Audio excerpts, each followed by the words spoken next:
Is Nancy Pelosi senile? When you look at her statements over the last couple of months, you're driven to the conclusion that she really has begun to lose it. She constantly confuses the names of the president.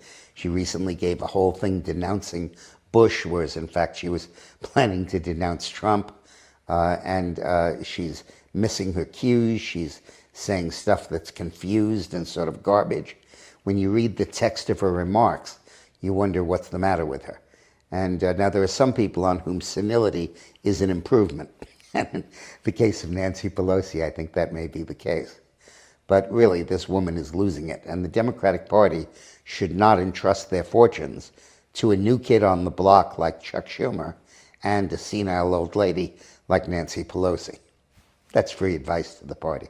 The bill that Ryan and Trump are pushing with the help of the House Republicans to replace Obamacare is a very good bill, and it should be passed. And the conservative Republicans from the Freedom Caucus are making a mistake in opposing it and adopting a strong position against it. It's a very good bill. First of all, it relieves everyone of the necessity of buying health insurance or facing a fine. It preserves the ability of low-income people, moderate-income people, to buy health insurance by offering tax credits that are reasonable. They're not crazy. And it makes sure that the protections are kept, that pre-existing conditions can't be the basis for exclusion, and you have to continue to cover someone when they're sick and you can't raise their rates.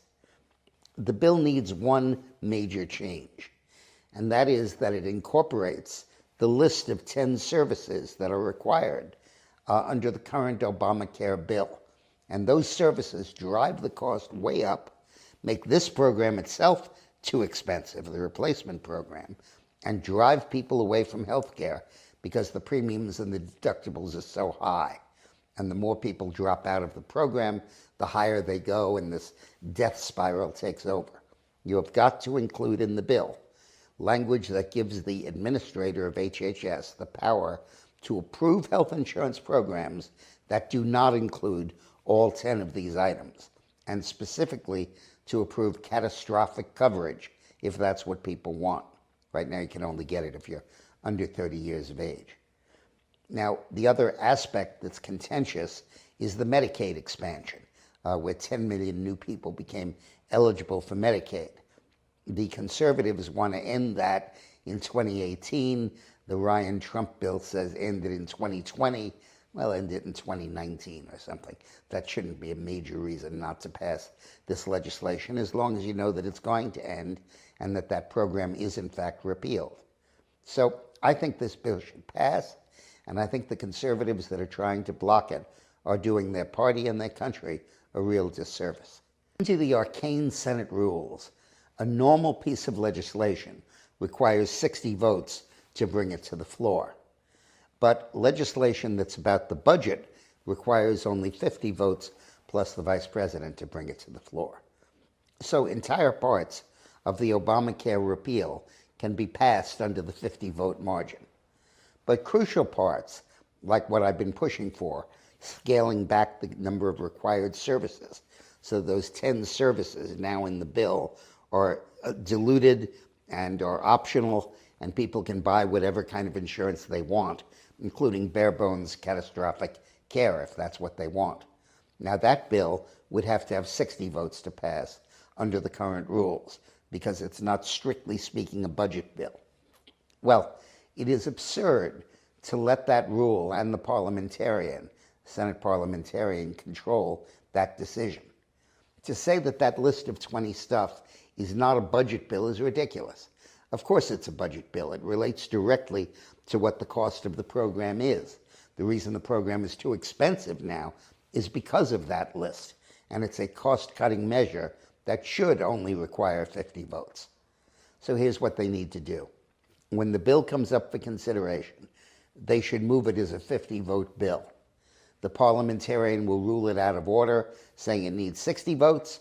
Someone like Ted Cruz, who's been pushing this, will object, appeal the ruling of the chair, and the Senate will reverse the chair 50-48 on a party line vote, and the bill will sail through. That's if the Republicans want to be gentle. They want to be tough about it. they could use that occasion to change the rules entirely and eliminate the filibuster for anything and say that any bill and any appointment can come up and only needs a majority to be voted on. That's something that really ought to happen. But it is absolutely crazy for these Republican senators, these establishment types, to say, oh, we can't mess with the rules.